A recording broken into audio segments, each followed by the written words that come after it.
Namaskaram friends, welcome back to our channel Let's Heal Together। आज हम बात करेंगे कि असल में सरेंडर, समर्पण कहते हैं जिसे, वो होता क्या है और उसे कैसे अपनाना होता है। क्योंकि सरेंडर ही एक ऐसी चीज़ है जो आपको बहुत आसानी से ग्रो करने में हेल्प करती है। मतलब आपको कुछ नहीं करना है। वैसे अगर हम कोई भी चीज़ नई सीखते हैं या करते हैं या कुछ भी हम नया चाहते हैं तो वो हमें करना पड़ता है। लेकिन सरेंडर एक ऐसी चीज़ है, समर्पण एक ऐसी चीज़ है जिसमें आपको कुछ नहीं करना है, जिसमें आपको सब कुछ परमात्मा के हाथ दे देना है। ओके, तो आज हम उसके बारे में बात करेंगे। बेसिकली ये जो समर्पण वर्ड है ना, ये इस तरह से आया गया है जैसे खुद को समर्पित कर देना, किसी के चरणों में खुद को समर्पित कर देना कि अगर जो हमारा परमात्मा है, अगर वो हमें कुछ देगा तो भी हम खुश हैं, अगर वो हमसे छीन लेगा तो भी हम खुश हैं। कोई डिमांड नहीं इसमें आती, कोई लालच नहीं आता, कोई डिज़ायर नहीं आती, कोई इच्छा आती ही नहीं है। आपको ऐसे लगता है कि जो भी हो रहा है, जैसा भी हो रहा है, वो मेरे भले के लिए हो रहा है। चाहे कुछ खाने पीने की चीज़ हो, चाहे कुछ डालने की चीज़ हो, आपको लगता है मेरी ज़रूरतें खुद परमात्मा देख लेंगे, आपको कुछ भी बोलना नहीं पड़ता है। सिर्फ परमात्मा के कान ही ऐसे हैं जिसमें कुछ बोल के नहीं सुनाना पड़ता। वो अपने आप ही जानते हैं, वो अपने आप ही सुन लेते हैं, हमारे बोलने से बिना ही वो जानते हैं, वो सुनते हैं, उन्हें पता है। तो फिर क्यों आप इंसानों को बोल बोल के बता रहे हो? सीधा परमात्मा से समर्पण की भावना रखो, उनको कहो कि मैं जो भी इच्छा करूं, मेरे अंदर वही इच्छा आप जगने देना जो आपको लगता है कि ठीक है। पहली बात तो ये है कि आप यही कहना शुरू कर दो कि मेरे अंदर इच्छा ही वो जागृत हो जो आप चाहो। ये ना कहना कि मेरी वो इच्छा पूर्ण कर दो जो मेरे अंदर से जागी हो और आप उसे फलीभूत कर दो। नहीं, आप मेरे अंदर जागृत ही उस इच्छा को करो जो आप चाहते हो कि मेरी फलीभूत हो। मेरा क्या है, मैं तो हूँ ही बेवकूफ़, मैं तो मांगती रहती हूँ, मेरी तो इच्छाएं कभी पूरी नहीं होनी। इसलिए परमात्मा, आप देखो मुझे क्या चाहिए क्या नहीं चाहिए। जो हमें उस वक्त पे लग रहा होता है ना कि यार ये मेरे साथ अन्याय हो रहा है, मुझे इस चीज़ से रोका टोका जा रहा है, उस चीज़ से रोका टोका जा रहा है, वो आपको कुछ समय के बाद समझ में आता है कि इसी में तो मेरा भला था। लेकिन ये उसको ही समझ में आता है जिसको परमात्मा ये ज्ञान देना चाहते हैं। जिसको ये ज्ञान नहीं देना चाहते हैं ना कि ये जो भी हो रहा है तुम्हारे भले के लिए हो रहा है, उसने उसने मर जाना है। कितने कितने साल लोग इसी द्वंद्व युद्ध में निकाल देते हैं।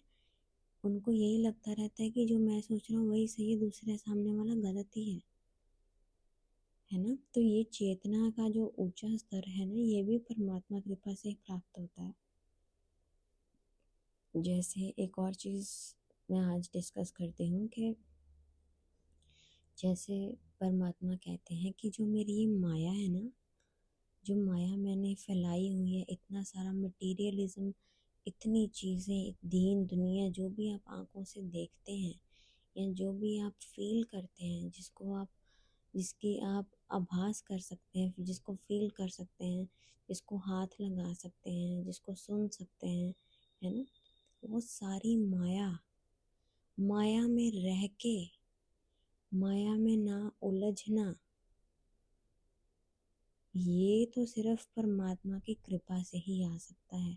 वरना कोई जितना मर्जी महाज्ञानी आ जाए, परमात्मा कृपा के बिना वो इस माया जाल में से बाहर नहीं निकल सकता। किसी बहुत ज्ञानवान को भी अगर आप कह दो ना कि ये माया से निकलने का रास्ता ढूंढ लो या माया से कैसे निकला जा सकता है, तो वो भी नहीं निकल सकता। क्यों? क्योंकि परमात्मा कृपा बहुत ज़रूरी है, और यही सबसे बड़ी भक्ति है। माया में रह के माया के साथ बह ना जाना सबसे बड़ी भक्ति है। आपके पास पैसे होना पर उसे ना खर्चना, आपके सामने आपकी पसंदीदा चीज़ होना पर उसे भूखों की तरह अनकंट्रोलेबली, है ना खाना, इज़ वेरी इम्पॉर्टेंट। त्याग का भाव आना चाहिए, सेल्फ कंट्रोल आना चाहिए। आपके सामने लाओ वो चीज़ जो आपको चाहिए, पर उसे गलत तरीके से, मैं स्पेशली खाने पीने की चीज़ों पे ये बात कर रही हूँ। अगर मान लो आपको मीठा पसंद है तो घर पे मीठा आया तो उस पर कंट्रोल दिखाओ, क्योंकि वो माया आपको फंसाना चाह रही है।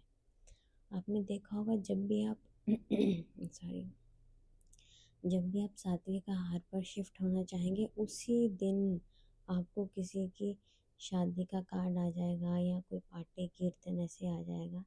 ये क्या है? ये माया फंसाती है। उसे देखना है आपका खुद पे कितना कंट्रोल है। ये टेस्ट होते हैं छोटे छोटे, ये आपको टेस्ट करने आते हैं कि अच्छा डाइट करना है या सात्विक आहार खाना है, मैं बताता हूँ। ठीक है, तो अगर आप नहीं खा के आओगे शादी पे तो कुछ हो तो जाना नहीं है। या शादी का ऐसा तो नहीं है कि शादी का खाना ही ख़त्म नहीं होगा आप नहीं खाओगे तो, या कोई आपके आगे कैमरा लगा के बैठा आप खाओ ही खाओ, है ना। So basically life is all about maintaining balance, balance create करके रखना है। ओके, एंड सेकेंडली समर्पण भाव में रहना है। परमात्मा के कदमों में झोंक दो खुद को, सारा सारा दिन अपने दिल में ये बोलो कि परमात्मा आप मेरे हो, बाकी सब आपका है, और मैं सिर्फ और सिर्फ आपकी शरणागति चुनता हूँ या चुनती हूँ। मुझे और कुछ नहीं चाहिए, मुझे सिर्फ आपकी कृपा चाहिए। आप जो चाहो मुझे दो, जो चाहे मुझसे ले लो, सब कुछ आपकी मर्ज़ी, और कोई इच्छा नहीं करनी। हम दुनिया में सिर्फ और सिर्फ परमात्मा को चुनने आए हैं। अगर हमने ये कदम ही उठा लिया ना कि हमें सिर्फ परमात्मा चाहिए, तो समझो हो गया हमारा काम। हम चल पड़े हैं सही रास्ते पे। अगर हमने यही चुन लिया कि हाँ मुझे परमात्मा की सर्च में, परमात्मा की खोज में निकलना है, सोचोगे तो पहुँचोगे। ठीक है, तो इस रास्ते पे चलना है। हर जगह आपको परमात्मा का आभास होगा, लेकिन जो एक प्रॉपर रीयूनियन है ना जिससे हम बिछड़ के आए हैं, वो तो आफ्टर डेथ ही होगा।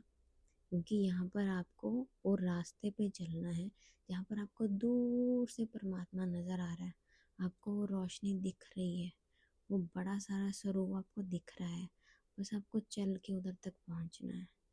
अब इतने बड़े किंगडम में जाना है तो मेहनत तो लगेगी ना। जब कहीं दूर हिल स्टेशन पे घूमने जाना होता है तो कैसे कितने बड़े बड़े पहाड़ क्रॉस करके, कितनी कितनी ड्राइविंग करके, कितना कितना ट्रैवल करके हम पहुंचते हैं, लेकिन वहाँ जाके जो सुकून, जो स्थिरता, जो एक ठहराव महसूस होता है वो अपने शहरों में नहीं होता।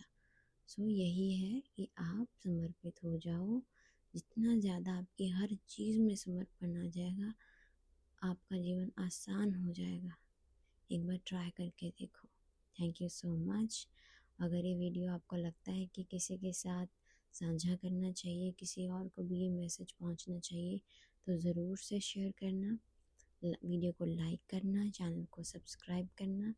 तब तक do your best, but don't forget that समर्पण भाव में रह के करना है। ओके,